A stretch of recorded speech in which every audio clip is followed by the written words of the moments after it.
mamshis! So today, magluluto naman po kami ng isang klase ng espesyal na pulutan. Okay, espesyal po dahil dalawang klaseng main ingredient po ang ating gagamitin. So ito po ay sinuglaw. So for the sinuglaw mga mamshis, gagamit po tayo ng two main ingredients which is our pork liempo and syempre our tuna fillet. Ayan, para po sa mga rekado, meron pong pipino, siling haba, luya, kamatis, sibuyas, kalamansi. Sa mga pampalasa naman po mga mamshis, vinegar, pepper, fish sauce, salt, sugar, and oyster sauce. Tara, simulan na natin! Kailangan lang po nating i-marinate mga mamshis ang ating liempo with garlic. Hindi ko nabanggit din na isama yung garlic kanina. So, lalagyan nyo po yan ng garlic, kalamansi, oyster sauce, at pepper. Ngayon mga mamshis, pwede na natin siyang lamasin gamit ang ating kamay na properly washed and sanitized.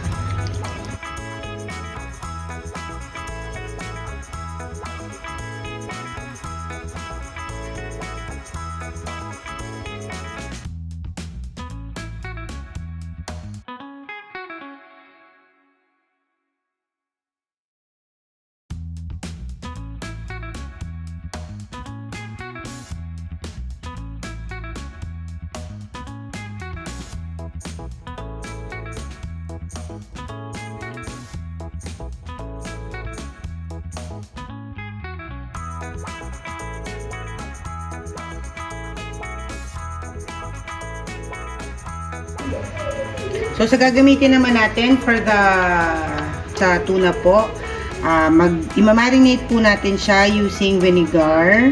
Yung vinegar po, papatayin lang natin yung asin niya. So, lalagyan po natin siya ng konting sugar and dash of pepper. Hayaan po natin matunaw ang ating sugar. Then, ready na po. Pwede na natin itong ihalo sa ating fish. Pwede nyo rin po siyang lagyan na ng konting salt para po na sa loob ng fish. Okay, now I think our vinegar is ready. Pwede na po natin siyang ihalo sa ating fish.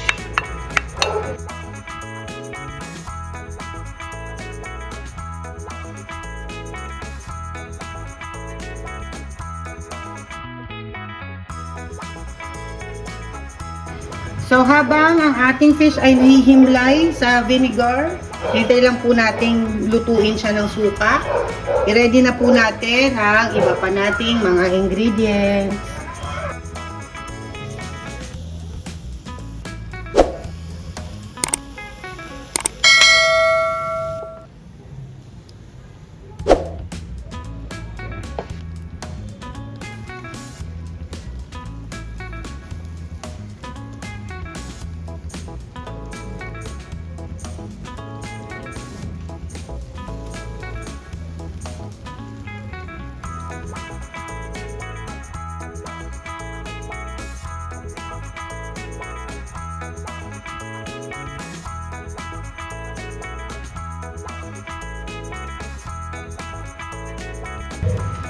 Ayan, since ready na po ang ating fish, mga mamshis, don't forget to strain.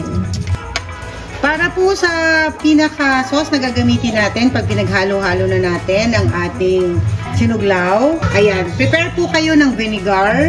Lalagyan nyo po siya ng fish sauce, pampalasa, sugar, and pepper. Mix nyo lang po mga mamshis hanggang sa, again, matunaw po or ma-dissolve ang ating sugar. So, yan, unahin po natin ilalagay ang ating tuna. Kasi mga mamshis, lalagyan po natin siya ng luya. Ang luya po ay pambawas ng lansa. Hahaluin lang po natin yan. Then next po natin ang ating inihaw na liempo. Then pwede na po nating ilagay the rest of the ingredients, mga mamshis. Ano po yun? Ang ating siling haba, sibuyas, kamatis, at pipino. Wow! Diba? Napakakulay, mga mamshis. Napakagandang ihanda nito, mga madam, kung meron po tayong bisita, especially kung galing po sa ibang bansa.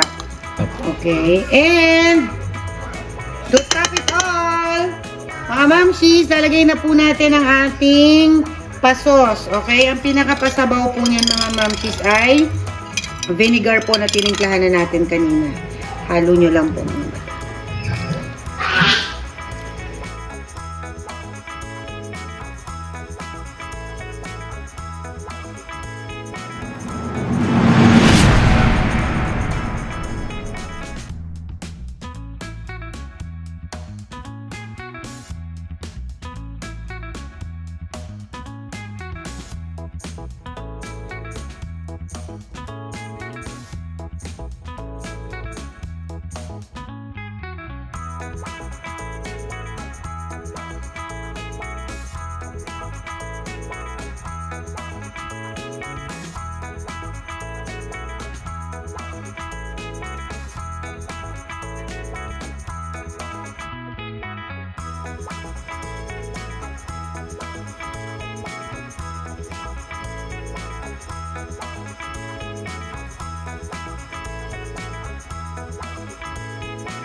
Ang sarap! Naman!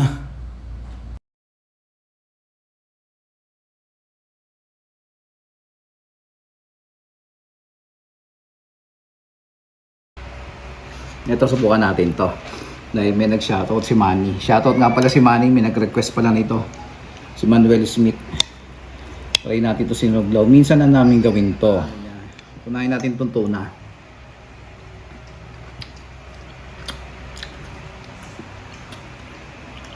Ito ang tuna.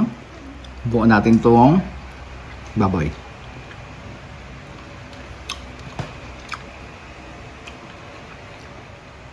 Sobrang sarap. Tsaka nalakan ng tipak, oh. Baka makalimutan mo kung saan siya masarap. Sobra. Ang sarap. Naman. Ang lambot ng tuna. Masarap sa coke yan. Oo. Masarap sa coke to. Sobra. Pero siguro mas masarap ito para dito to. Tara na. Inom na tayo. Kain na tayo. Mga mamshis, para sa videos ng mga pagkaing madaling lutuin at swak na swak sa budget, please don't forget to like, share, and subscribe to my channel. Thank you for watching!